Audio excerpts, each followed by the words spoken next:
ఆ దంపతులిద్దరూ రాజకీయాల్లో ఉన్నారు. ఒకరు పార్టీలో చక్రం తిప్పుతుంటే మరొకరు ప్రజాప్రతినిధిగా హవా కొనసాగిస్తున్నారు.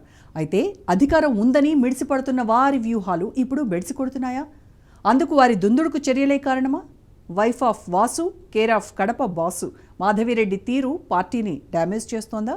కడప గడపలో హాఫ్ నాలెడ్జ్ పాలిటిక్స్తో అభాస్పాలవుతున్న ఈ పొలిటికల్ కపుల్స్ నెక్స్ట్ ఏం చేయబోతున్నారు? Let's watch this story.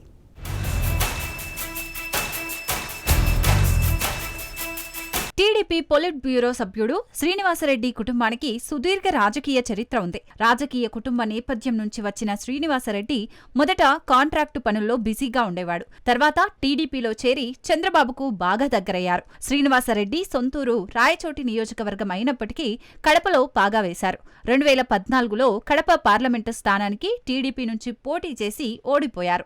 జిల్లా పార్టీ అధ్యక్షుడిగా ఉన్న శ్రీనివాసరెడ్డి 2014 నుంచి 2019 జిల్లా రాజకీయాల్లో చక్రం తిప్పారు. తర్వాత చంద్రబాబు నాయుడుతో ఉన్న సాన్నిహిత్యంతో టీడీపీలో కీలకమైన పొలిట్ బ్యూరో మెంబర్గా స్థానం దక్కించుకున్నారు.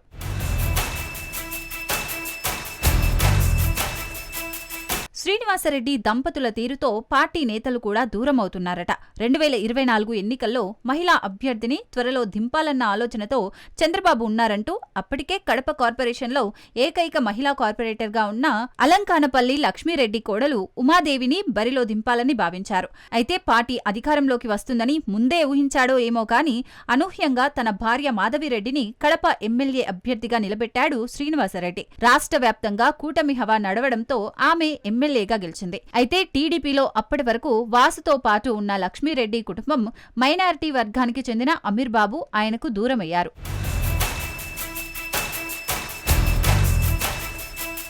తన భార్య ఎమ్మెల్యేగా గెలవడం, తను పొలిట్ బ్యూరో మెంబర్గా పార్టీలో క్రియాశీలకంగా ఉండటంతో పాటు జిల్లా పార్టీ అధ్యక్షుడిగా కూడా శ్రీనివాసరెడ్డి కొనసాగుతున్నారు.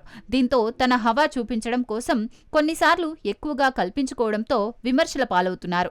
తనకు ఏమాత్రం తీసిపోని భార్య మాధవిరెడ్డి ప్రతిపక్షాలపై పదునైన విమర్శలతో దాడి చేస్తుంటారు. అంతేకాకుండా సొంత పార్టీ నేతలను ఇబ్బంది పెట్టడంలో భర్తకు మించి భార్య 2 అడుగులు ముందే ఉంటారనే టాక్ నడుస్తోంది.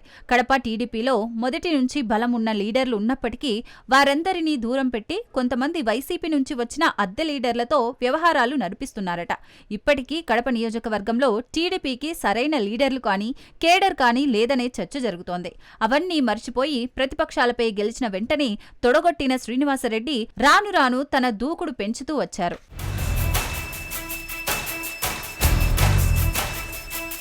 ఇక మున్సిపల్ కార్పొరేషన్లో పోడియంపై తనకు సీటు కేటాయించలేదంటూ ఎమ్మెల్యే మాధవిరెడ్డి మేయర్తో పేచి పెట్టుకున్నారు.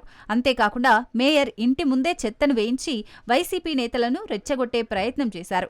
ఇప్పుడు విచారణ పేరుతో ప్రభుత్వం నుంచి మేయర్కు నోటీసులు ఇప్పించారు. ఒకవైపు మేయర్తో పేచి కొనసాగుతుండగానే గత ఎన్నికల్లో తన ప్రత్యర్థి అన్జాద్ బాషా తమ్ముడు అహ్మద్ బాషాపై కేసు పెట్టించారు. అది పాత కేసు కావడం, గతంలోనే హైకోర్టులో రాజీ పడడంతో ఒక్కరోజుకే అహ్మద్ బాషాకు బెయిల్ వచ్చింది.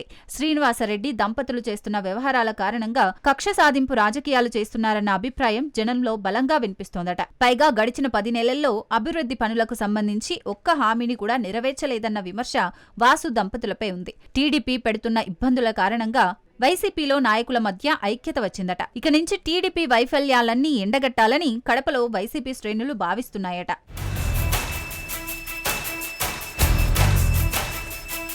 ప్రతిపక్ష పార్టీలను తొక్కాలన్న వాసు దంపతుల వ్యూహం బెడిసి కొడుతుందట. అలాగని సొంత పార్టీ నేతలనైనా కలుపుకొని వెళ్తున్నారా అంటే అదీ లేదట. కడప కార్పొరేషన్కే పరిమితమైన లక్ష్మీరెడ్డి కుటుంబానికి ఎమ్మెల్యే సీటు ఆశ కల్పించింది శ్రీనివాసరెడ్డే. అది ఇవ్వకపోగా పార్టీ అధికారంలోకి వచ్చినప్పటి నుంచి లక్ష్మీరెడ్డి కుటుంబాన్ని అన్ని విధాలుగా ఇబ్బంది పెట్టే ప్రయత్నాలు చేస్తున్నారట. మే నెలలో జరగబోయే మహానాడు స్థల ఎంపిక కోసం పార్టీ రాష్ట్ర అధ్యక్షుడు కడపకు వస్తే తన అనుచరులతో లక్ష్మీరెడ్డి కుటుంబం భూ ఆక్రమణలకు పాల్పడుతుందంటూ డ్రామా క్రియేట్ చేశారట. అది పూర్తిగా బెడిసి కొట్టిందట. మహానాడును లక్ష్మీరెడ్డికి చెందిన స్థలంలో పెట్టాలన్న ఎమ్మెల్యేల ఆలోచనలు అడ్డుకోవడం కోసం మరో స్థలాన్ని తెరపైకి తెచ్చారట శ్రీనివాసరెడ్డి. అయితే ఎమ్మెల్యేల ప్రతిపాదన వైపే రాష్ట్ర అధ్యక్షుడు మొగ్గు చూపారట.